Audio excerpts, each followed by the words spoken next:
defensive part of it. But I would definitely sim the Primeape lead matchup too, right? Because if you swap in Dusknoir into it, that still feels really uncomfortable, right? That was actually a pretty solid lead, I think. It's unlikely they have a Nightlip in the back. Oh, wow.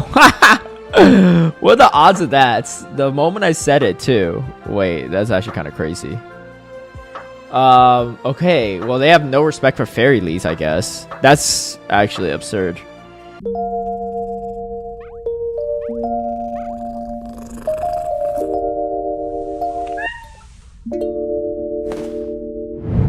Hey everyone, I hope you're doing well. Now, I know the title might be a little bit dramatic, and admittedly, it's probably not the worst ELO to be at, but this is a team that got me all the way to 29.99, 1 point away from Legend, so not quite the Legend team, but very, very close. This is going to be my last 2 sets as I'm getting towards it. I think the team is actually really solid and very strong. I just got hit with a little bit of lag, some RPS, and also some of my own bad plays that didn't allow me to cross that finish line just yet. But the team I ran is a Cordilli with a Claydol and a Diggersby in the back. And Diggersby isn't used a ton in this meta, but I actually think it has a lot of utility. And of course, double ground for all the potential Tinkaton, because Tinkaton is definitely going to be very, very strong into this team, especially in the lead. The team is ABA weak to fighters, and I faced a couple fighter leads and I was able to beat a decent amount of them. I don't know if I have any in this particular set of footage, but it is manageable at times. You just have to grab shields, and Claydol, in my opinion, is one of the strongest Pokemon in this meta, and it's able to grab shields quite often. So we'll get into it and see how that plays out. But yeah, let's take a look at my battles. Before we get into the battles, I want to give a big shout out and thank you to all my patrons who've been supporting my content creation. If you'd like private one-on-one coaching, scrims against me, some of my league guides and strategies ahead of time, or even tune into my live stream battles, feel free to sign up through the Patreon link down below. Getting into our first battle here, it's a Mamoswine, and this one's kind of a weird one because you rarely see, well, I've never seen a Mamoswine in just Open Great League, but here we are. So it is running Mud Slap though. I definitely want to stay around to see what moveset it's running, because it's running Powder Snow. It's a much different story, but it's actually okay here. I was going to try to go for a catch here, but they end up coming in Drapion, which is fine with me. You can tank one move. I'll always shield the second one if need be, but I do get to the Rock Tomb, so if I can grab a shield here, that's actually quite nice. Probably will just actually let this go and finish it off with the Diggersby. Yeah, not really worth shielding at this point too. Kind of a funky team for sure, but we'll see what they have in the back. And they're just going to quit out, so I'm not sure what it is, but I'll take it. All right, Tinkaton in the lead. Tinkaton is pretty tough, and in comes a Shadow Feraligatr. This is not ideal because this thing could win the 2-shield situation, but I'm going to try to fight for switch and see what we can do if they shield or not, but most players here will shield. However, if I could farm down with the Cordilli, it's actually not the end of the world, because then we could throw a lot of energy later on, go for combo play, stuff like that. A lot of times when I see the Feraligatr, typically it's like a Swampert in the back or some other type of water, which makes a lot of sense given that it's a Tinkaton in the lead, and that's very, very strong into the into grass types. They actually come in with Tinkaton, and so I'm actually have a shield advantage, which is quite nice for me, and they're debuffed, so not really a lot of point in shielding. I'm gonna go for another move right away. Could potentially debuff. Either way, I know one Scorching Sand is not enough to KO, so my whole plan here is to just maybe debuff again. If not, no worries. I'm still gonna go for the quick attack down, and they actually have a Lapras in the back, so in some ways a little bit better than a Swampert, but still not ideal. Getting the debuff there is huge though, because the side wave damage was really starting to add up, so that'll slow down the pacing there. I still can't really tank a Sparkling Aura. Double side wave nerf is pretty nice. Debuff is nice, but again, you still have to shield everything here. Oh, ends up being Skull Bash, which is kind of wild. Was not expecting that, but maybe they're just trying to boost up the defense. I don't know. I've probably gone for the Sparkling Aura. It is an interesting choice for sure, but in comes the Feraligatr, and I was able to get the full quick attack down, which is quite nice. Had to watch out for a potential Sparkling Aria, potential move from the Sparkling Aria, but I have a shield. I just wanted to see what it was at first, and we get the win. So even against Tinkaton lead, pretty solid. There is play, even if, I mean, essentially I'm hard countered them back, right? So you can still win some of these as well too. So just something to keep in mind. There's not a lot, like it is possible to get hard counter with this team, But sometimes even when you get hard countered, unless your opponent plays it perfectly as well too, there are ways around it. Against a Drapion, I typically just throw Rock Tomb and then come in Diggersby because it makes the matchup a lot easier. And Diggersby has plenty to play into Jumpluff as well, so not too bad. It is a Jumpluff running Energy Ball, which is a little bit more disastrous for my backline. It doesn't really matter too much for the Credilli, but just something to watch out for. I'm gonna go for the aggressive farm down here. Let's see if I get it or not, though. It looks like Itachi, the cat, is going to leave here. All right, and here comes the Jumpluff. We do get the Fire Punch off, which it's good and bad. Like, the thing is, I can't really fast attack this thing down, right? So is it actually a good thing? I don't know. But either way, I'm going to throw the Rock Tomb. This will probably grab a shield. Oh, they don't shield. Okay. I don't actually remember this match just a couple days ago. Oh, it's a Morpeko on the back, yeah. Now, here's the thing. This team is super strong into Morpeko. So if he runs into Morpeko, I don't think I've lost against a Morpeko team yet. Maybe once. I don't know. It's very unlikely. But yeah, I've been running this team a lot this rotation, both last week with all 3 open leagues and as well as this week. And in my opinion, I think it's very solid. Sableye. So Sableye kind of has a shield here to, not get Mudslap down. So I grab a shields. Now you go for a very aggressive farm down. It's not like the easiest farm down by any means, but shielding once there makes it a little bit easier, and they're also debuffed too, right? So that helps. You can see I was trying to swap over to Diggersby, but I'll leave with this energy. It's fine. I have 100 energy here. They go for Dazzling, which is a really smart play because it's actually more energy. This is one of those games where, yeah, you get a hard counter, right? Powder Snow alone has lead. Even with Shadow Claw, it's still pretty bad. Sableye for the Clay Doll, and he got a Blastoise or Water for the Diggersby. The Diggersby typing here is going to help it a bit, but you're only taking resisted rollouts. The Hydro Cannon still really hurts. That being said, I don't really know if I really want to mess around with the bait here, so I end up not. And, dude, Niantic things, man. I had 2 Rock Tombs. I don't know if I win that game per se, but I had 2 back-to-back Rock Tombs. I get off at least 1. Do I get the second one off? I don't know. Hard to say if I survive the Powder Snow damage. But my Bastion lead comes in with a Annihilate. This is pretty much over. I know this player, and he always runs Bastion with Superior. The third kind of depends on the meta, but he always runs Bastion with Superior. So I knew the Superior in the back, which is why I didn't safe swap the Clay Dogs. I knew that was going to be a terrible matchup. So I'm thinking, okay, if I come in Diggersby, maybe, I can't remember what his usual third is. It probably was a Medicham in the old days, but here comes Superior. So pretty bad spot to be in. And to make matters worse, he's running Leaf Tornado, which I'm shielding. I just had to go for the Hail Mary Ice Beam, but this is actually not even enough to one-shot. So as you can see here, yeah, nice, but I still need to shield everything here. So it's pretty tragic. And I'm just going to get hit by Leaf Tornadoes. Luckily, the Rock Tomb is enough to take this out, so it's not the Ender World, but the thing is, he just got more energy for later, right? And in comes the Bastion. There's just no way around this. Yeah, I mean, this one, again, the last game, it was RPS, but I think it was winnable. I just want you to keep that in mind, though. That game where I lagged, and I lost 100 energy on my Credilli. I just want you to think about that game later, right? Because when you see this ELO, like I said, I mean, I kind of spoiled it earlier, but I got it all the way to 29.99. I just needed one more win. And unfortunately, the lag screwed me over a bit, but it is what it is. I mean, at the end of the day, it happens to me, it happens to players I face, so there might be times where I'm not supposed to win a game that I should have, that I should have lost, right? But I'll win because my opponents lag out, so in my opinion, I think it does kind of even out at the end of the day, so I'm not really too fussed about that. It's frustrating, but it is what it is.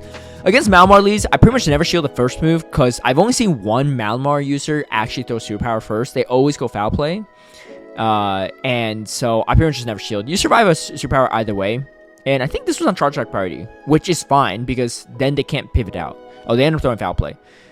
If they shield here, they're double debuffed. If they let it go, that's fine with me too. So they end up letting go, which is pretty good. Talonflame is pretty annoying for this team. It's actually pretty manageable in the lead, but in the back, it's a little bit harder, especially if you're down a shield. And unfortunately, I'm down a shield. So that's not ideal. I'm going to shield a potential Brave Bird. Ends up being Fly, and in comes Swampert. This is pretty disastrous. I could go for the Ice Beam, but then I'm just going to get hit by Hydro Cannon, so it's not really great. Yeah, this is a really tough position to be in.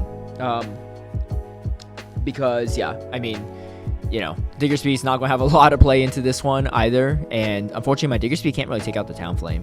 I've beaten plenty of Talonflames with this team, but it's mostly on the backs of, I mean, it's a mixture. It's a tag team effort, right? If you land a Rock Tomb, you obviously one-shot it.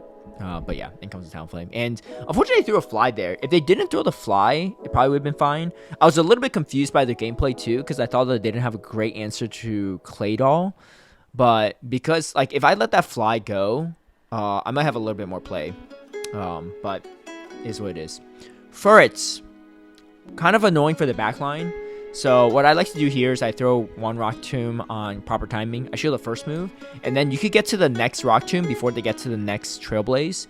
So now they're debuffed by 1. So this next Trailblaze is actually doing less damage than the first one would have been before any debuffs came through. They end up shielding though, which doesn't typically happen, but that's fine. So now I potentially could get 2 shields off of them. I was a little worried. What I should have done here is probably swap to my Diggersby, because I don't end up getting to the move. So a little bit unfortunate there, but it is what it is.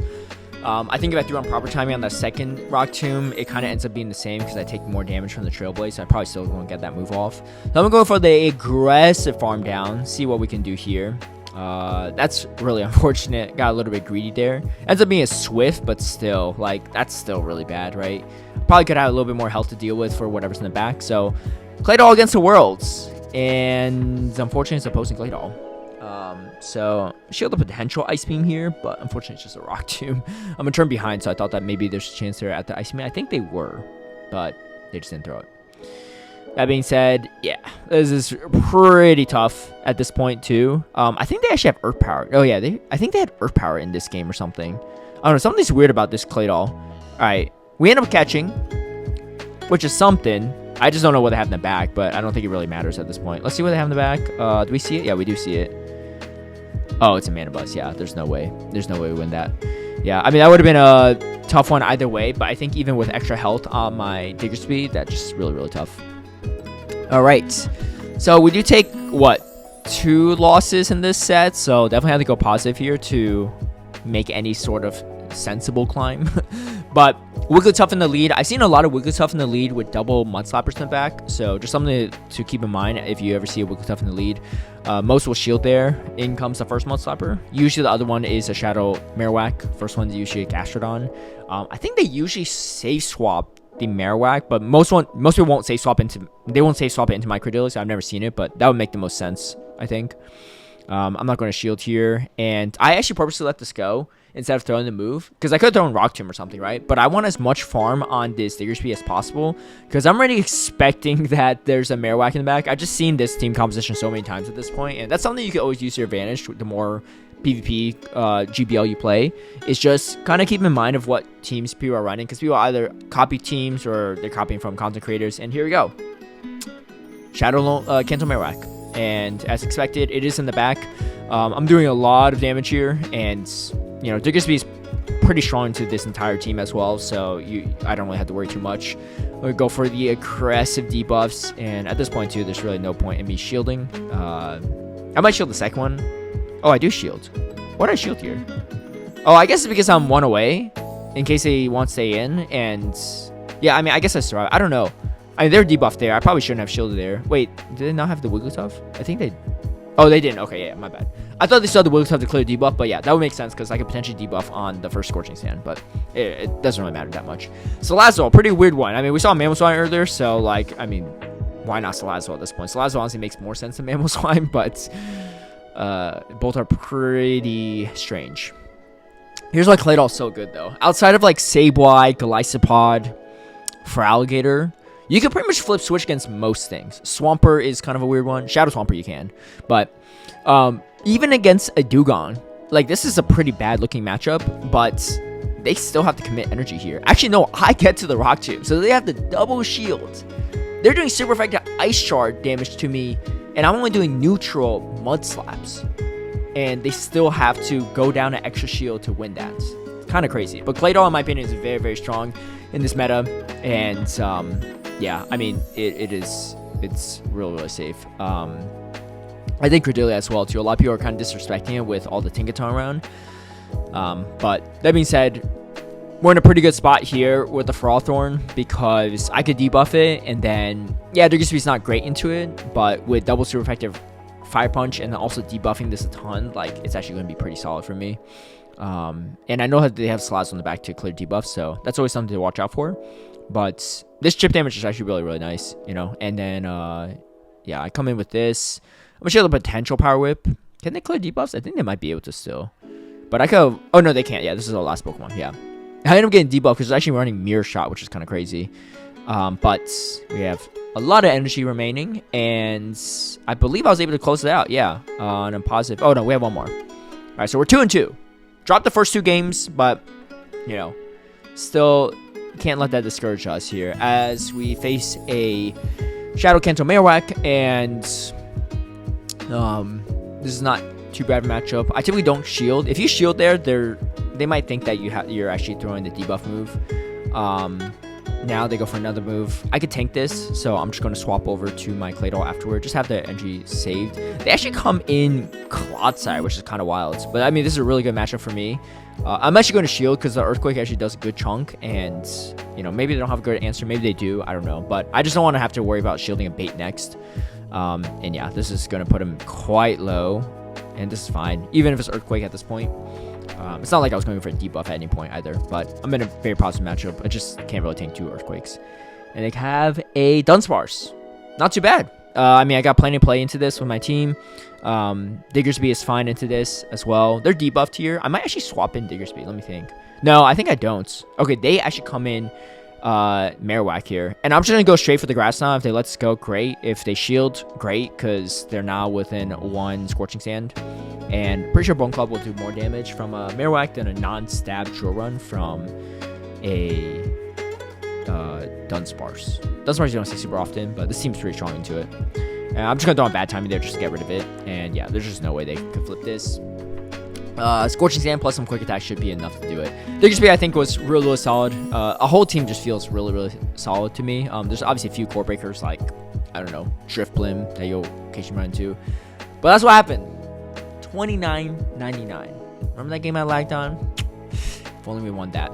Anyway, I continue running that team, and I end up lagging out a couple other games in my next few sets, which was really brutal at 29.99. I lagged down at least, yeah, I lagged down one of them, and then I lost a few others. So, still on the grind, but obviously a very solid, reliable team if you're looking for one, because it's pretty much a near legend team.